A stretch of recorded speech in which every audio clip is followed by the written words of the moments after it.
Hi, so welcome to 30 days of going inside because you can't go outside. And today's session is called Joy. And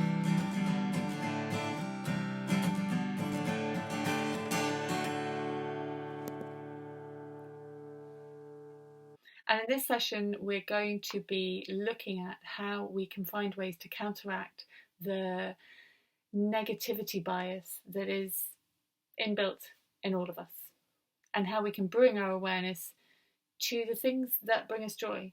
And we can experience joy even in the midst of lockdown. So today's practice is going to be all about taking in the good. So this is an idea and a practice that comes from somebody called Rick Hanson, who's a psychologist from America. And he's done some great talks, and he developed this practice and called it Taking in the Good.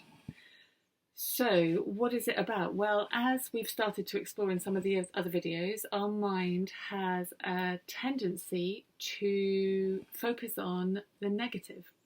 And it does this because from an evolutionary perspective, we are designed to be scanning the horizon constantly and looking out for danger. And it makes much more sense, doesn't it, that we notice the kind of slightly dodgy looking thing on the horizon and take notice of that to prepare ourselves, rather than we just ignore the dodgy thing and just focus on the warm sun. So our brains have this natural negative bias. And I often say when I'm giving talks and things and I can't see who's listening to this video, and my mind is telling me, of course, that nobody will ever listen to this video, but I'll thank my mind for that. But I often say when I'm giving talks about this stuff that if I'm giving a talk and there's 100 people in the room, I am going to notice the one person in that room who has fallen asleep or who does a big yawn halfway through the talk. My brain is going to be much more interested in and aware of that person, and it will dismiss the sort of 99 people who may be looking neutral or maybe smiling at me. And that makes sense because that one person who yawns and who sort of falls asleep is a threat to me. It's not a threat in the life and death situation, but it is a social threat, and my body will react as though that person yawning is like the tiger in the room, and my body will get me ready to deal with that. So how do we counter this negativity bias? Well, we need to put a bit of effort and energy into allowing our brains to absorb and to focus on the good stuff that's going on as well. Because even in moments of suffering, there are also moments of joy. So we're going to do a practice here which is called taking in the good. And how do we do this? Well, Rick Hanson talks about how the mind is like Velcro for the bad and the negative stuff, and it's like Teflon for the good. So the good stuff just tends to slip away from our minds and get forgotten, and the bad stuff goes boom, straight into the long-term storage part of our brains, and it starts to sort of literally be part of our cellular makeup.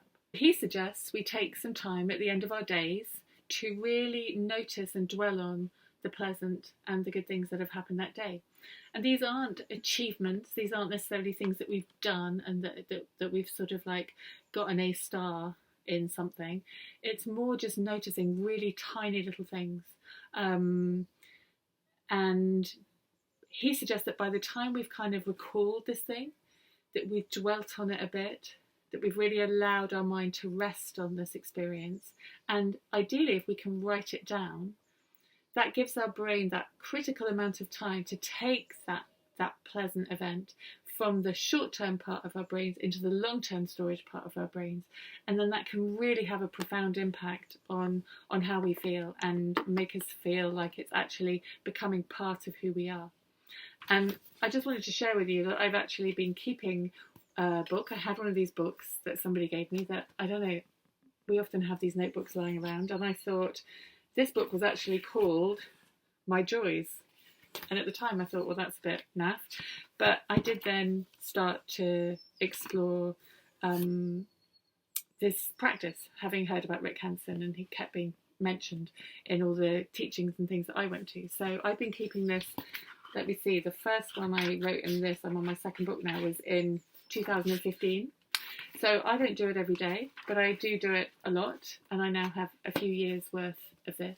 Rick Hanson suggests that we write about 10 a day. Sometimes I struggle to find 10, but I can usually find at least 3 or 4. And don't worry if they feel a bit repetitive. It doesn't matter. Mine are often involving, being out where I walk my dog, or involving my children, and these little moments.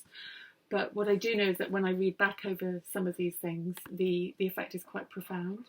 And what I want to share with you as well is what I notice when I'm doing this is that during the day, when I'm out and about, I might see something and I might start to think, that would be something I can put in my Taking in the Good book later.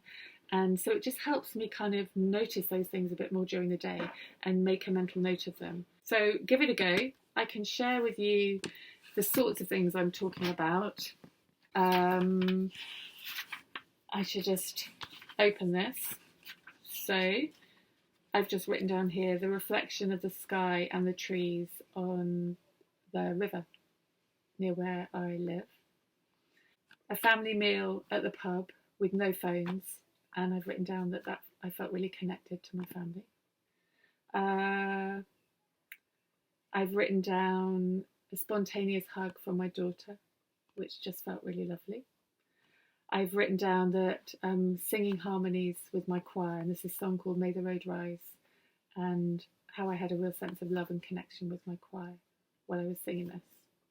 A lovely weekend walk with friends, singing with my daughter and laughing with her, and a sense of connection with a colleague at work who was struggling. So these are the sorts of things. They're really not, what's that one? Kindness of a man at the station when I dropped my glove. See? Something so simple, but they can be really touching, and if we give ourselves an opportunity to really dwell on those, it can have quite a profound impact. So the invitation for today is to find an old notebook, and if you can't find an old notebook, then use your phone or a tablet or your computer or a scrap of paper, and just the invitation is to start taking in the good. Every day I do mine just before bed, and it can also help take my mind away from dwelling all the stuff that's probably not going to help me get to sleep, and dwelling all the stuff that may help my brain get into a sleepy state.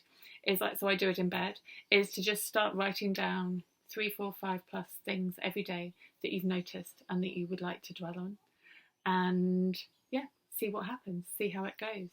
And